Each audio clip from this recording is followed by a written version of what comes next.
With the type of bandwidth growth we're seeing today, 40% or more year over year because of video, mobile, and cloud, operators have to scale their optical transmission capacity, but they have to do it without increasing operational costs.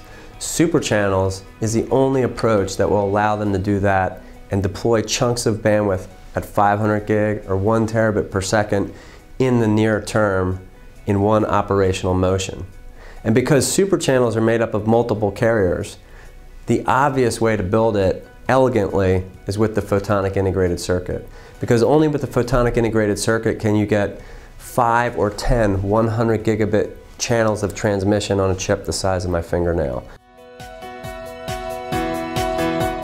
The super channels provide a significant economic benefit to carriers, primarily from its operational simplicity.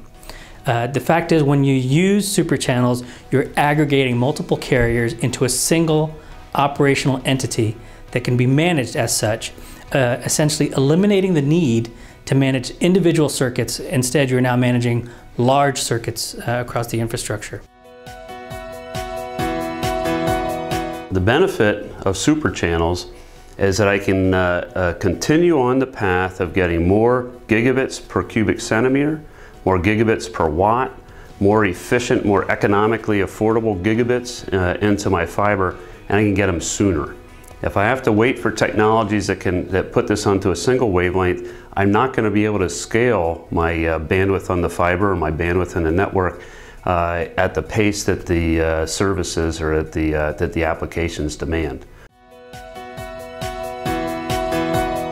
So one of the things that the customer needs to deal with is the reality that the services are going to differ depending on who my client is. As a matter of fact, the service speeds are going to, the standardized service speeds are going to change over time. So it's not going to just be 100 gigabit Ethernet or ODU4 or whatnot. There's an undefined next generation that's going through the standards bodies now. Well, you know, so some people have thought about super channels. I'm going to take 10 independent lasers and 10 independent modulators. I'm going to shove them all into some container, maybe a line card, maybe a chassis, and we're going to call it a super channel. We don't think that's anything that satisfies the criteria. PICs are the only technology that uniformly scale on that and meet all those criteria simultaneously.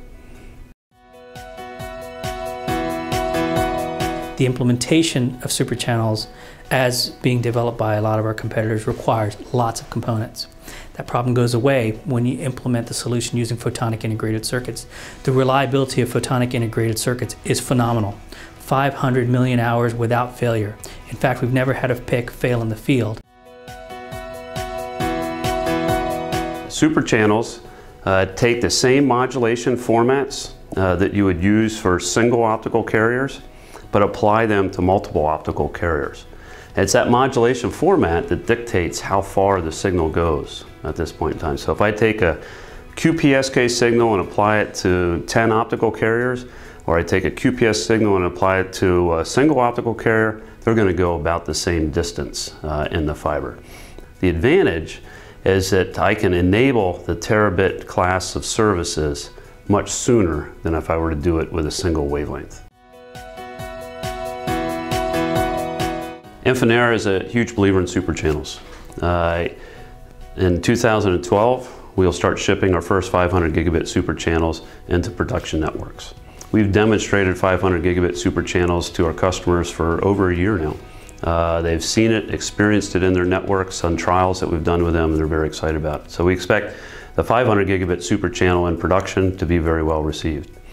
We've checked out the constraints of the technology, and we don't see any constraints in the photonic integrated circuit technology well beyond 4 or 8 terabit super channels. And so over the next decade, and as the bandwidths continue to drive up, as the service speeds continue to drive up, we think the photonic integrated circuit technology allows that to continue to scale.